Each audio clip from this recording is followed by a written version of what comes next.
now thank we all our God with hearts and hands and voices, whose wondrous things has done, in whom his world rejoices, who from our mother's arms has blessed us on our way with countless gifts of love, and still ours today. Oh, may this bounteous God through all our life be near us with every joyful heart and blessed peace to cheer us and keep us in his grace, and guide us when perplexed, and free us from all ills in this world and the next. Glorious God, with gladness we worship, and rejoicing we sing. Free hearts and free voices, how blessed we bring. We bring to you the King of all glory, our most bountiful God. We worship and honor you. We praise your holy name.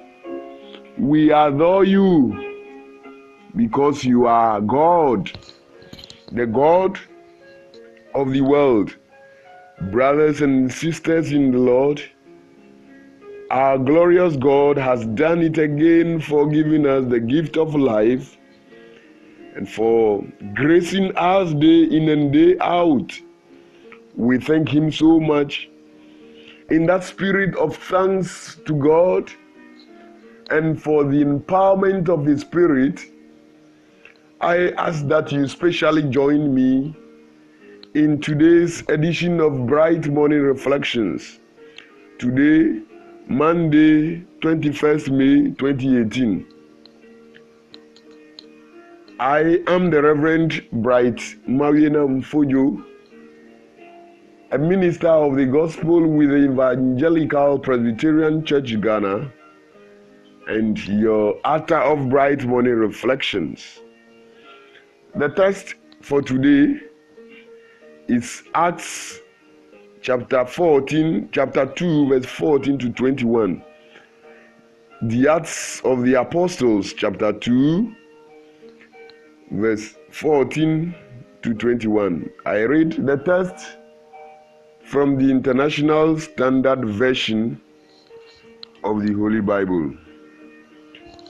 Then Peter stood up among the 11 apostles and raised his voice to address them.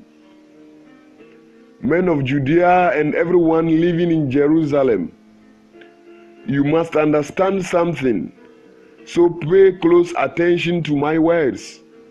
These men are not drunk as you suppose, for it's only 9 o'clock in the morning. Rather, this is what was spoken through the prophet Joel. In the last days, God says, I'll pour out my spirit on everyone. Your sons and daughters will prophesy. Your young men will see visions, and your old men will dream dreams. In those days, I will even pour out my spirit on my slaves, men and women alike, and they will prophesy. I will display wonders in the sky above and signs on the earth below: blood, fire, and clouds of smoke. The sun will become dark, and the moon turn to blood. Therefore, the coming of the great and glorious day of the Lord. Then, whoever calls on the name of the Lord will be saved. The word of God. Thanks be to God.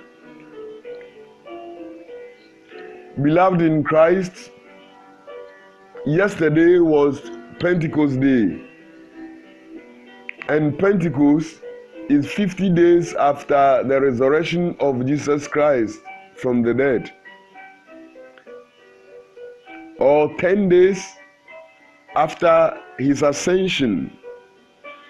Jesus Christ, before he left the disciples, promised that he was not leaving them alone, or he was not going to leave them alone. But when he gets to the Father, he would send a helper, who is also described as the teacher, the advocate, the counselor to them, to first of all remind them of everything that Jesus Christ had taught and help them and be their lawyer, to empower them and to speak for everyone who believed in him.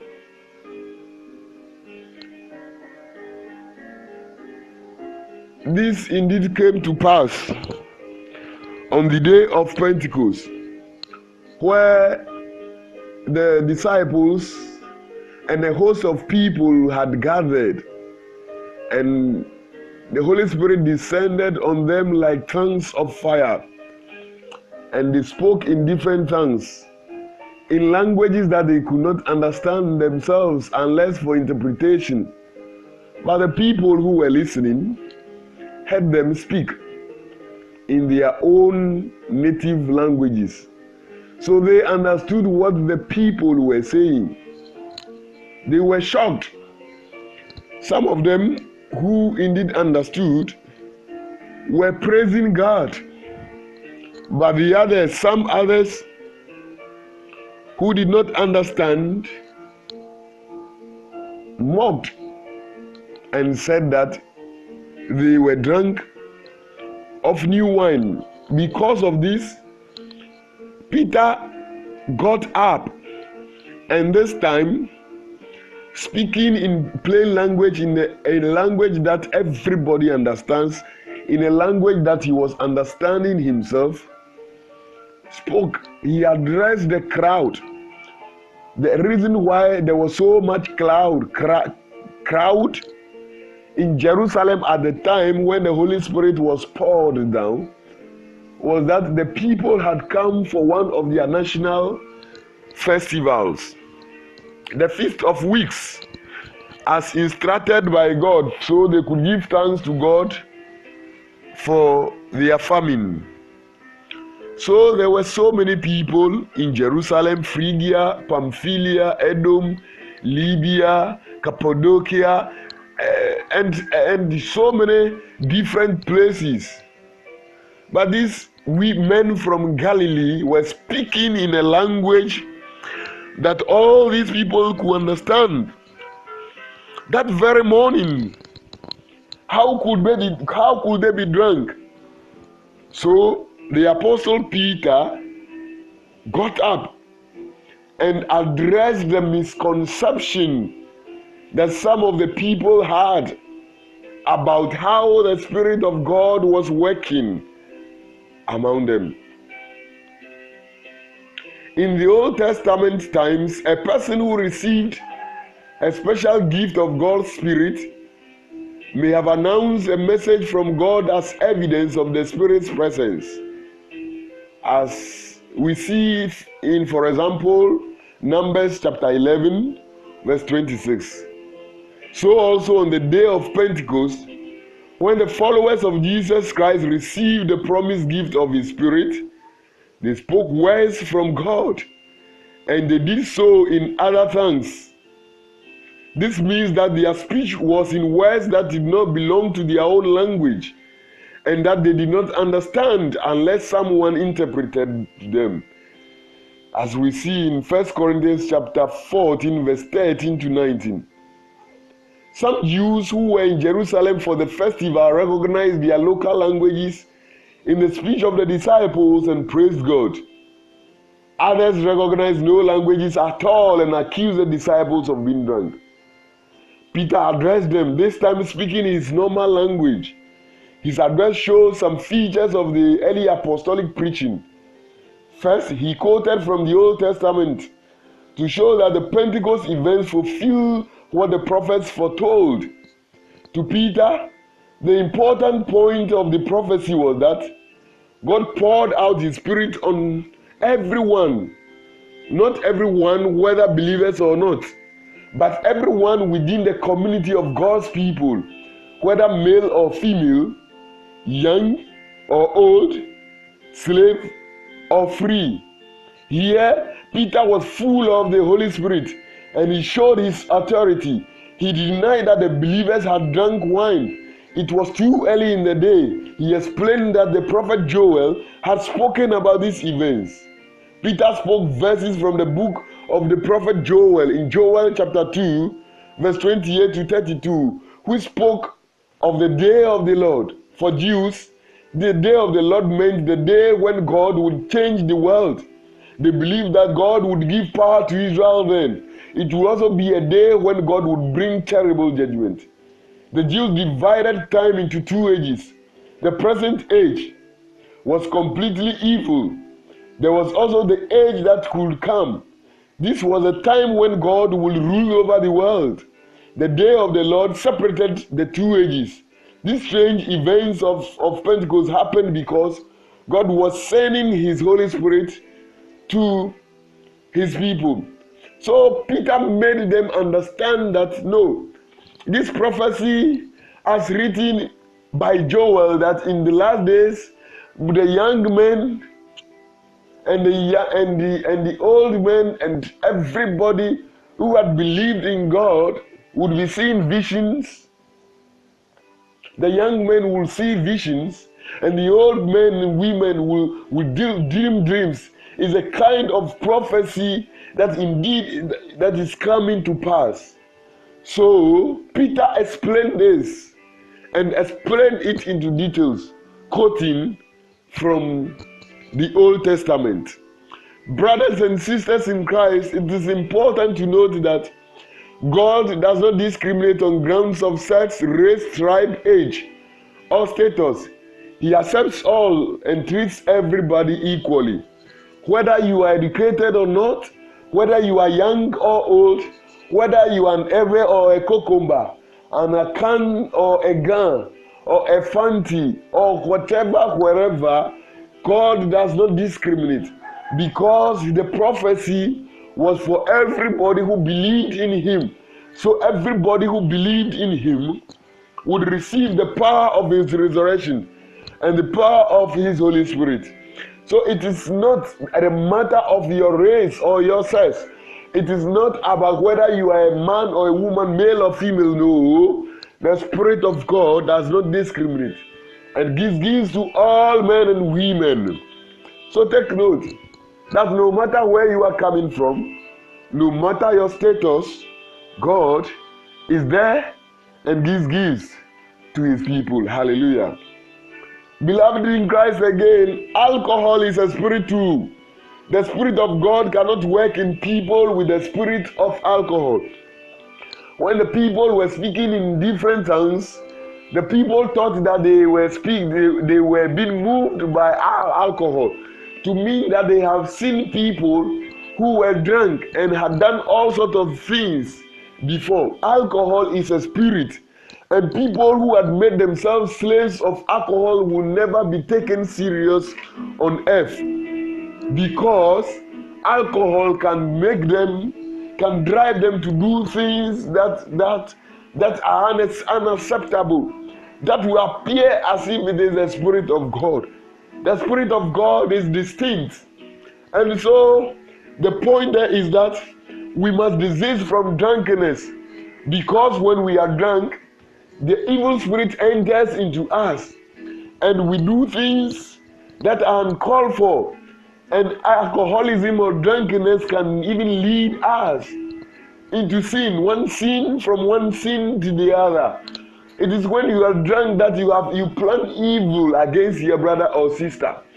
It is when you are drunk that you do things that are not right, things that are not acceptable. People run behind scriptures such as the exhortation of Paul to Timothy that he should not drink only water but drink wine. And people also argue that Jesus Christ made wine at a wedding in Canaan. Beloved, these are things that are not arguable at all. The wine that Jesus Christ made was for a wedding, and we did not hear that Jesus Christ was instructing people to get drunk. By our own experience, we know that the people who are drunk are never taken serious in life. And the evidence is seen in the in the Pentecost event, that when they were really speaking by the power of God, they thought they were drunk, and they knew for sure that when somebody was drunk, would never be able to do anything meaningful. Paul's exhortation to Timothy was a special instruction for a medicinal reason. Yes, we all take some amounts of alcohol in different forms, because they say that some of the foods we take are even contain some sort of alcohol, some level of alcohol.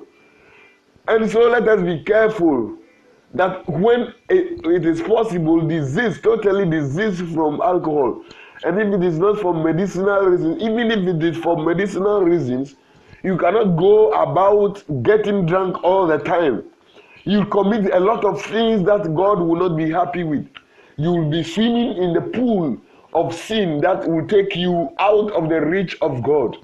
So let us take note that the spirit of alcoholism shall not be part of our lives, but rather we shall be filled with the Spirit of God. Note it quickly that when the spirit of alcoholism or drunkenness is in you, then the Spirit of God cannot be in you to teach you, to counsel you, to guide you, to speak for you, or to even empower you. Brothers and sisters in Christ, anyone who calls on the name of God shall be saved. Hallelujah. So it is important that we would call on the name of God at all times, because a day is coming that God will sit on his judgment throne. Jesus Christ will sit on his judgment throne and will judge the world for everyone to account for his or her stewardship here on earth. Let us note quickly that when on this earth, while we have life, believe in Jesus Christ, believe in God, and call upon the name of God, and work in God, and submit ourselves to Jesus Christ, and be in Jesus Christ, and ask him to take control over our life, and call upon him and he only at all times, whether in difficult times or not. He will save us. He will save us. In the hollow of his hands, we shall be saved, beloved. So let us take note that even while we have life and we are living, it is important that we should call on the name of God. Not anybody, not anything, not any stone, not any stick, not any graven image, not any carved image, but the name of God. And when you do that, you will be saved. It is my prayer, brothers and sisters in Christ, that the Spirit of God will encamp around us and be within us and equip us, so that anytime we speak, we shall speak the message of God. That the prophecy of Joel and those of others that have been written by the prophets in the Old Testament and manifested in the New Testament shall be our portion. Beloved, it is my prayer that the good Lord himself will empower you and guide you and equip you in everything that you do. That Spirit would be with you, and that anytime you request the assistance of God, you receive and you be saved. In the name of God the Father, Son, and Holy Spirit. Amen. Let us pray. Gracious God, we want to thank you for the gift of your Holy Spirit. We pray for your continual help in equipping us to position ourselves for the judgment day. Also, God, we thank you so much for sharing and giving us an insight into your word every day. We pray for our listeners, our audience. God, we intercede for all those who are under the curse of alcoholism and drunkenness, that God, you deliver them, that they will be replaced by the Spirit of the Holy Ghost. We pray that this day shall be a special and a powerful day for everybody. And God, this day, shall bring with it all its blessings that you have kept there for us. We thank you and we glorify your name. Through Jesus Christ our Lord, we pray. Amen. Brothers and sisters in Christ, we are grateful to God for explaining to us His plan for us for this day and forever in our lives. We thank you too for listening and for joining us and for partnering with us in our work ministry of Bright Morning Reflections. We are asking that you continue to follow us and share the message of Bright Morning Reflections with all your friends and families and the world at large. We are always welcoming to your requests, your inquiries, and your suggestions so that together we can build up this ministry of Bright Morning Reflections.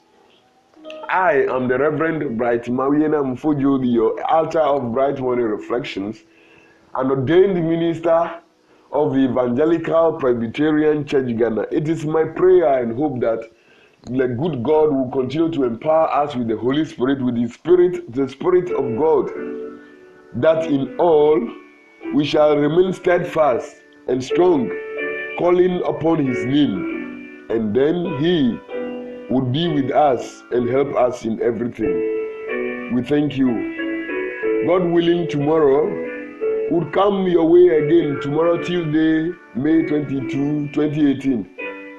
We will come your way again. And our text for tomorrow is Psalm 98. Until we meet tomorrow, we wish you a blessed day and a blessed week in the Lord. Remember that God is with you. His Spirit is hovering around you and has empowered you. Walk majestically as the son of the Queen of the world, as the son of the King of the world. And God, the Father, Son, and Holy Spirit will be with you. May He rest and abide with you now and forevermore. Amen.